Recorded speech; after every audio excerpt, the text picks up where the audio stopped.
कक्षा 11 में पढ़ने वाले नागरिक शास्त्र के समस्त छात्र एवं छात्राएं नागरिक शास्त्र खंड क अध्याय 2 भारतीय संविधान के अंतर्गत अधिकार, इस चैप्टर के अंतर्गत जो है अधिकार के बारे में मैं बताया था कि अधिकार 6 प्रकार के होते हैं।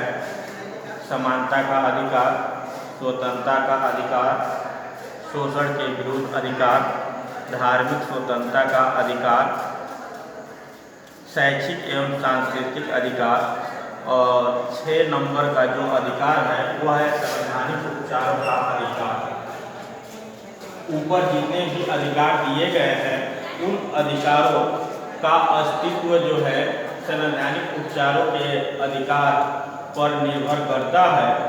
अर्थात इसको हम दूसरे रूपों में यह कह सकते हैं कि ऊपर के जो भी अधिकार दिए गए हैं अगर संवैधानिक उपचारों के अधिकार का उल्लेख भारतीय संविधान में नहीं किया गया होता तो ऊपर के जितने भी अधिकार हैं वह जो है सही तरीके से अपने कार्यों को संपादित नहीं कर सकते हैं या फिर किसी व्यक्ति के अधिकारों का हनन होता है तो वह व्यक्ति जो है संवैधानिक उपचारों के अधिकार के आधार पर ही वह अपने हक की बात कर सकता है या अपने अधिकारों की मांग कर सकता है। संवैधानिक उपचारों का अधिकार जो है अधिकारों की कुंजी, या हम इसको दूसरे रूप में यह कह सकते हैं कि संवैधानिक उपचारों के अधिकार को डॉक्टर भीमराव अंबेडकर के द्वारा जो है अधिक प्राथमिकता दी गई थी। इसका कारण यह था कि जो ऊपर अधिकार दिए गए हैं उनको जो है भारतीय समाज के द्वारा जो है सामान्य रूप से स्वीकार नहीं किया जा सकता था।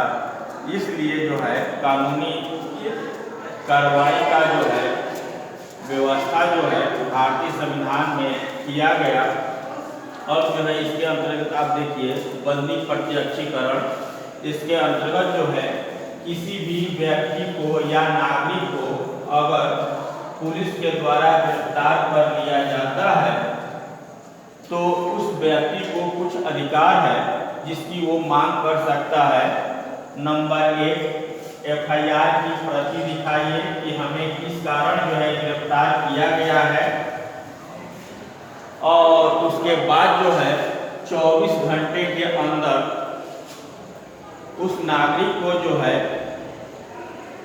समीप के न्यायालय के न्यायाधीश के सम्मुख जो है प्रस्तुत करना पुलिस को आवश्यक है। इसमें जो है आने जाने का समय जो है शामिल नहीं किया जाता है। दूसरा है परमादेश।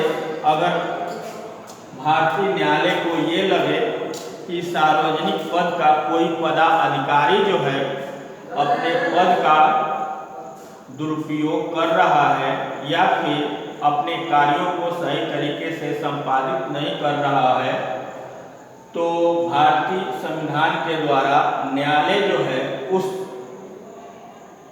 अधिकारी के विरुद्ध परमादेश जारी करता है और उस सार्वजनिक पदाधिकारी को जो है अपने कार्यों को संचालित करना होता है। नंबर 3 है निषेध आदेश। निषेध आदेश जो है यह न्यायालय के द्वारा जो है प्रस्तुत किया जाता है अगर न्यायालय का निचला हिस्सा अर्थात सर्वोच्च न्यायालय जो है सबसे ऊपर है, इसके बाद जो है उच्च न्यायालय है, इसके बाद से जो है जिला न्यायालय है। अगर नीचे के न्यायालय के द्वारा कोई ऐसा फैसला सुनाया जाता है जो उसके अधिकार क्षेत्र में नहीं आता है तो ऊपर के न्यायालय के द्वारा जो है नीचे के न्यायालय को यह आदेश दिया जा सकता है कि यह आपके अधिकार क्षेत्र में नहीं आता है, अतः आप इस पर जो है फैसला नहीं सुना सकते हैं। इस मुकदमे से संबंधित सभी दस्तावेज जो है आप न्यायालय में भेजने का कार्य करे।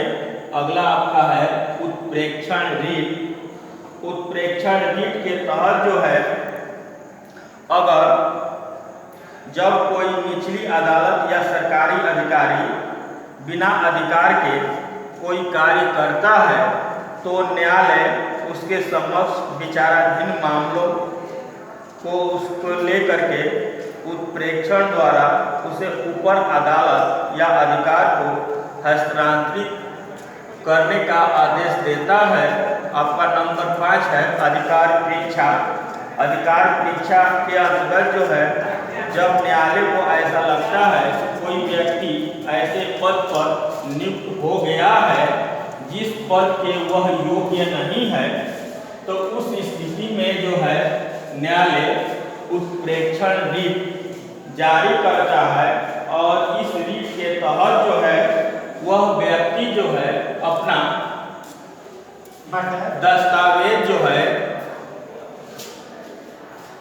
न्यायालय के समस्त प्रस्तुत करता है कि वास्तव में वही व्यक्ति है जिसका चयन उस पद पर किया गया है। तो इतना आप लोग जो है नोट कर लीजिएगा। आगे जो है मैं आप लोग को पढ़ाऊंगा नीति निर्देशक तत्व।